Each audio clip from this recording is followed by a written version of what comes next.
What is going on, ladies and genitals? YOTESLAYA here, bringing you a very special video. I'm going to call this Terramorphous Made Easy or Terramorphous for Dummies, something like that. This is from Borderlands 2, and to get to this boss that we'll explain here in just a little bit, you do have to go to 1,000 cuts. As you can see here on the map, you cannot access this boss until until you've beat the game. But I would advise not even attempting this thing until you're level 50, because Terramorphous will be a level 50 regardless. If you are familiar with Cromrax from Borderlands 1, he is similar to that in a way, and he drops a lot of epic loot after you do beat him. Now, a lot of people have been having trouble beating this guy. Now, I will admit, he's pretty hard basically because of his tentacles and the way that he flings you off of the map when he whips you with these little octopus-like arm things. I guess they're called tentacles maybe too. But you'll see this play out. You just go down here. You do have to have at least 4 iridium on you to be able to access this. You can see this little temple in the door to my left here in just a second. As soon as the fire wears off right here, you can see the little temple with the little podium. You go up to it and you hit, you know, whatever button it may be for Xbox, PS3 or PC. I'm playing on PC, so it was F. And then that will open that up. Like I said, you cannot do this until after you have beat the game. I don't think. You may be able to do this before, but I'm pretty sure you have to beat the game to get there, because Tannis actually gives you the mission to go and do this.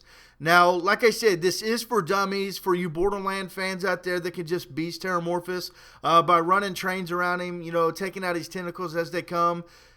Props, dude, props, because this boss is pretty beastly. Now, a lot of people ask, like I said, how I was beating him, because the other day I basically just kept beating him over and over and over just for his loot. You can see I'm a level 50. You can see I've got the Slayer of Terramorphous mod on and all that stuff. But once you get ready to fight this bastard, I suggest stocking up on all your ammo. Now, I will throw out there that it seems like fire does the most damage to this guy. I've used corrosive, I've used iridium, I've used shock, and it seems like fire does the best against him. Now, you go up there, you hit F on that, you'll see this gate lowered down here in the depths, and you will see this big dude, Terramorphous, the Invincible, come out, and that is when I suggest you run back this way to Pride Rock. Now, that is what I'm going to deem this rock that we're going to sit behind the entire time, Pride Rock.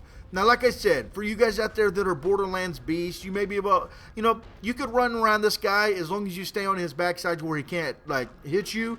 You should be good. But for you guys out there that are struggling, right here is Pride Rock. What you want to do is sit behind this rock the entire time, and it allows for a couple things. He cannot hit you with his whips. His tentacles, you know, there's 4 different types of tentacles that come out there. And you will see all types come out during this playthrough. This is going to be about a 20-minute video. I'm going to do my best to try to explain the best to you guys that I can. Now, you see me getting those criticals on the side of Terramorphous's face, which are the, like, check it out right here. See the little yellow circles, like blister looking things?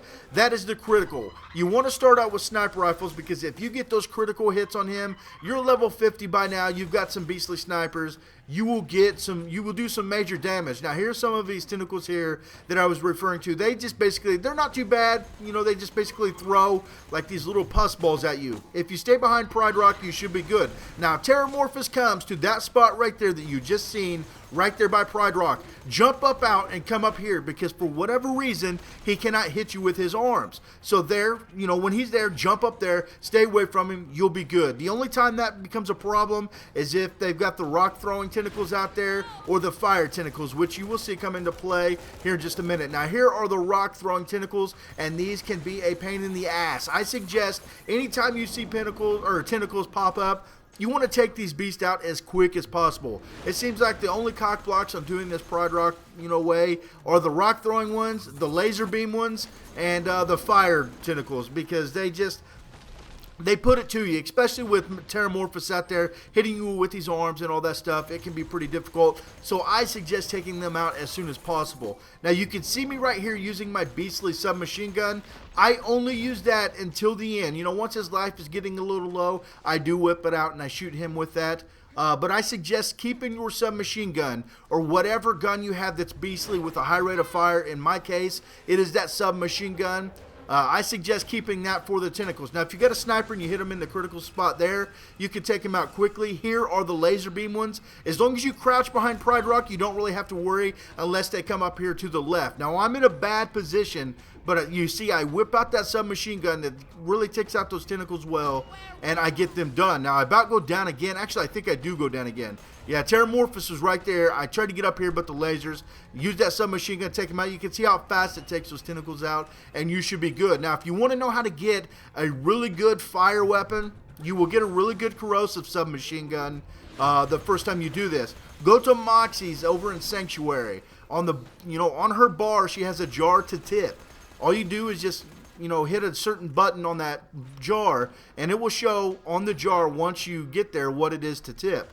Tip her 15,000 that first time, and you will get an epic corrosive submachine gun. The higher the level, the better it will be.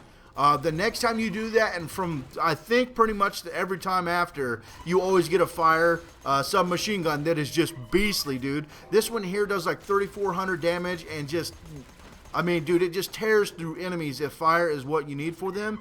So go over to Moxie's at Tipper. Sometimes it takes a lot of money. My suggestion to you, if you're a level 50 and you don't have a very good fire submachine gun, go to Moxie's, tip her, get a submachine gun. Now, don't do it back to back. Don't go in there and tip her, get the gun, and then try to tip her again.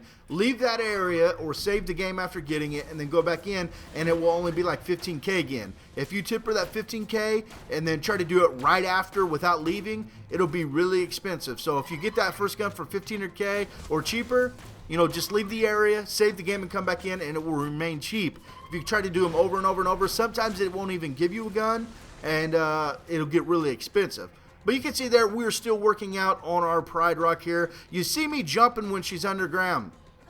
Sometimes it seems like, I don't really know if I would call this a glitch, but it seems like she won't come out until you try to move. Now, right here, you can see she's glowing. She looks like she's on fire. She's got some blue purplish look to her. When she is doing that, like I said earlier, fire is the best way to defeat this thing.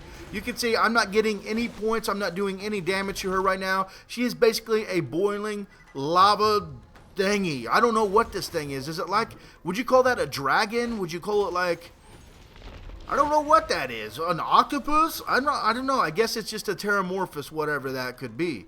But whenever she's glowing blue or orange like that, you don't want to shoot her. Don't waste your ammo. You can see that there's ammo down on the ground, scattered, littered on the ground. That's basically because when you kill a tentacle, it does drop some health and ammo. So therefore, if you run out of ammo and you see Terramorphous go underground, hurry up and run out there and you will get some more ammo. Now right here are the masher tentacles. These things right here, you don't really need to worry about thanks to Pride Rock.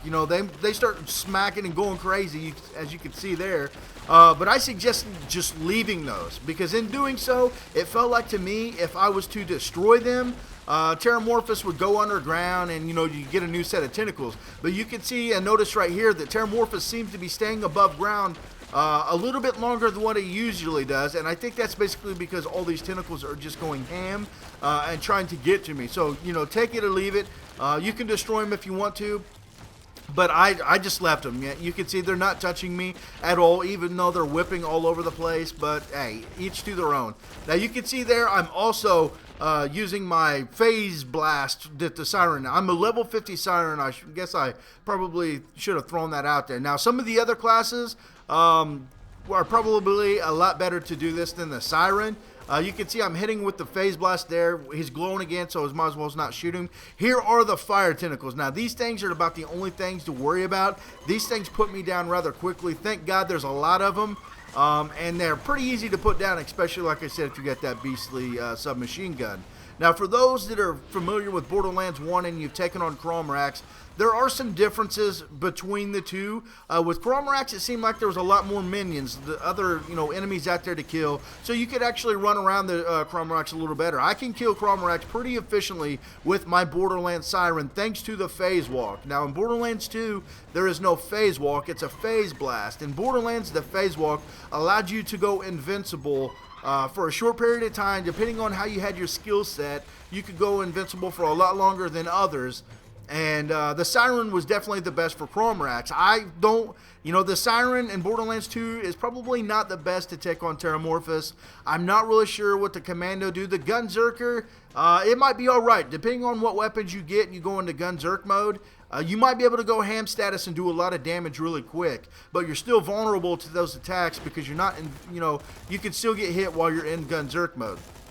So, I'm not really sure about the Commando. The Assassin Zero, it might be alright. You could get your, you go invincible for a little bit there. But as soon as you attack, you come out of invisibility. So, I'm not really sure what the best class would be for this. Now, right here, you can see him. He goes into one of the black hole things, like the other little characters or the enemies that you face later on in this game that kind of suck you in like a black hole. You can see him doing this here now. If you're not behind Pride Rock right now, you're most likely going to get sucked in, and you're most likely going to get down. This is one of the reasons that I went and started doing this method here, because when I would try to run around him, when I would try to beat him without doing it like this, every time that black hole would suck me in and I would die, and I got tired of it. I just wanted to beat this thing basically because I wanted to get that loot. I loved in Borderlands 1 going over after Cromrax over and over and over just to get that loot.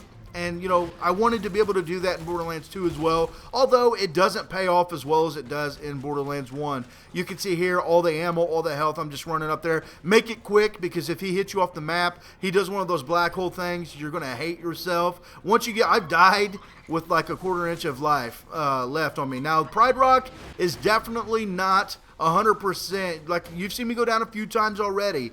It's not 100% sure that you're going to beat this thing, but in my opinion, it is the best way to do it now efficiently. Now, with 4 players, multiplayer, co-op, whatever, you might be able to do it with all 4 players. But solo, Pride Rock, I don't think you can beat it, honestly. It may be a lousy way to do it, a lame way, not as cool. You don't feel as beastly. But you do get those drops. So yeah, what I was saying about Borderlands 1 to Borderlands 2, I don't know if you guys have noticed as much as I have, but it doesn't seem like the drops are as epic as what it was in Borderlands 1. Now, Borderlands 1, you killed Cromrax, you would get loot for days. You would get like 4 or 5 orange weapons. In this one, I've not got an orange weapon at all from killing Terramorphous, and I've done it. I'm in the double figures on it. I can't really say how many times, but the only orange items I get every time are class mods. Now, if you are on PC and you are a Commando, a Gunzerker, or Assassin, or even a Siren, I have the Slayer of Terramorphous mods. They are orange rare mods that you get for slaying Terramorphous. I have level 50 mods. If you've not slayed him yet and you're interested in those mods, PM me on YouTube or figure out somehow to get me in a game with you, and I will come in there and throw those bad boys down for you. I don't know what the attributes are or anything like that, but the only thing that's really, you get a lot of guns from killing Terramorphous, and you get a lot of iridium, so that makes it worth it. Besides, it's pretty cool to do it. But it's just not like Cromrax, man. Cromrax, you would get, like I said, 4 or 5 orange guns. You maybe even get a Pearlescent, which was the rarest in Borderlands 1. I don't know if they will introduce that into Borderlands 2 yet or any time. I know now orange is the highest you go, but orange was the highest you would go in the first one as well. And people started talking about Pearlescent guns that were actually orange guns, glitched out, and the titles were white.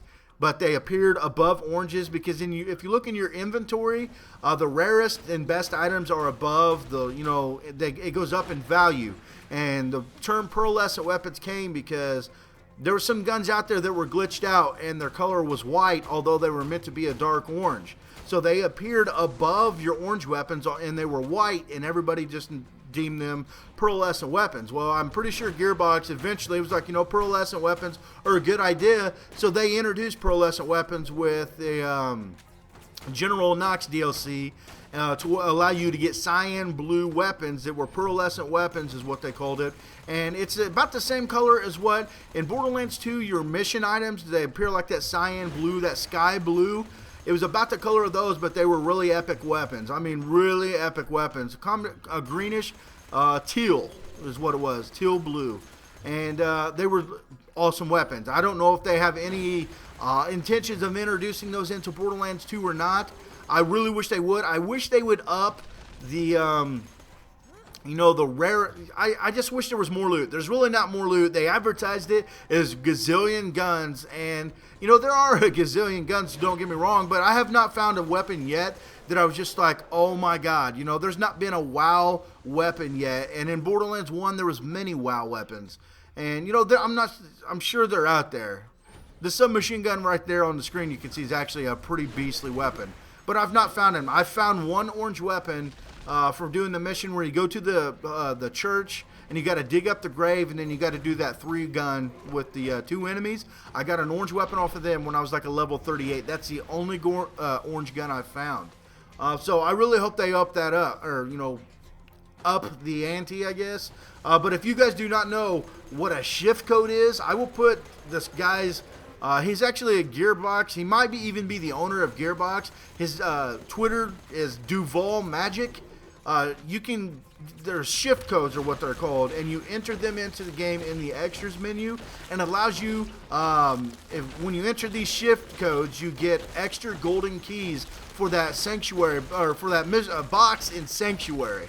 You know, right there by the fast travel, in behind the new U station, there's that box, and when you go up to it, it's got the skeleton key, and most likely it says 0 for you. If you follow Duval Magic, which is like a Gearbox employee, maybe even the owner, if you follow him on Twitter, he has been tweeting out quite regularly shift codes to allow you to go into the extras menu, redeem that shift code, and you will get golden keys. On Xbox right now, I have 5 golden keys waiting to be. I'm waiting to get to till I get to level 50, because the higher the level, the better the gun. Obviously, I've got them on PC as well. But you only get purple weapons. You don't even get orange weapons from that, and I don't understand it. It's like the rarest of the rare guns in that Sanctuary box, and all I've got is dark purple and just purple guns, no orange ones. And I don't understand it. Borderlands 1, the loot was just so much more epic. But I will put his Twitter link in the description, Duval Magic, for you guys that are there. You can get those shift codes for free. He tweets them out quite regularly. Like I said, I've got 5 waiting. On Xbox right now. He does it for PC, PS3, and Xbox. And you only have a certain amount of time to redeem them. Once he tweets them out, you only got like a half an hour on one of them, 2 hours on the other, and so you got to do it relatively quickly. He's one of the guys I'd recommend maybe tweeting. When he tweets, it goes to your phone. Just so you know, maybe you can hop on and redeem that for that shift code, get you some epic weapons. So his link will be in the description to his Twitter. If you do, you know, if you want to thank him and say YOTESLAYA sent you or something like that, I don't know, mention my name, that'd be pretty cool. Maybe we can work out some way to where I can get some shift code giveaways or something like that. It'd be pretty awesome. But you can see Terramorphous' health is getting rather low right now. I'm still behind Pride Rock. I'm still jumping, trying to lure him out here. It's only going to take a couple more. So yeah, guys, I hope this helped you guys beat him. Pride Rock may be a sissy way to do this, but if you're wanting to get that achievement, if you're wanting to beat him for the first time, it's definitely the easiest way I can see to beat him. Now there you can see I killed him. He throws his arms up in defeat. I'm going to collect some ammo, and this is the first time I've ever had this happen, what you're about to see here. I'm collecting ammo, and some of his tentacles actually spawn back. I've never seen his tentacles spawn after he was dead before, because technically he's dead and they're still spawning. So if you've got any tentacles out there that you didn't kill, be ready. After you do defeat him, they may spawn back up. You know, it ain't going to be as hard as what it would be if he's alive. So just look out for that. But you can see there is all the loot. You see iridium, you see money. Just run through and it'll collect all that money for you. You can get a lot of money this way to save up. I actually had like 5 million and I gambled it all away in Moxie's. But there is an orange mod that I was speaking of. I have one for a Siren, Gunzerker, Commando, and an Assassin. I have orange mods for each class. If you're interested, I'll add you on Steam so I can come in your game and throw those down for you. But he drops a lot of guns, man. You could sell them, rack up a lot of money. Like I said, I had like 5 million, but I gambled it all away in Moxie's trying to get a gold gun, or orange gun, whatever. I'm just like, I want them. I fiend on them. Borderlands 1, the reason I played it so much was looking for these damn orange guns. And I've only found one. Only found one! But guys, I hope you enjoyed this. I hope it helped you maybe defeat Terramorphous. I know it was a long video, and I know most of the people probably have already clicked off. But I just wanted to show the entire thing so you could see how it played out. You could see what I did in each scenario, and I hope you appreciate this Terramorphous for Dummies. If you did, maybe show me some appreciation with a thumbs up, and together we shall beat Terramorphous. Now, I got all the loot there. I'm going to run up here and show you these boxes, just in case maybe you ran past them or you may not know they exist. But once you beat him, this door actually opens up to this pathway. You come up here, go to the left. There are 2 chests and some little boxes to get money out of. You can also run up there if your inventory is full like mine is now. You can run up there to the ammo machine or the machines, sell all your stuff, come back down, pick up whatever you didn't get, and sell them. But alright guys, I'm out of here. I hope you appreciate Terramorphous for Dummies. I hope it helped you maybe get that achievement or defeat him for the first time. And I'm out of here guys. Peace.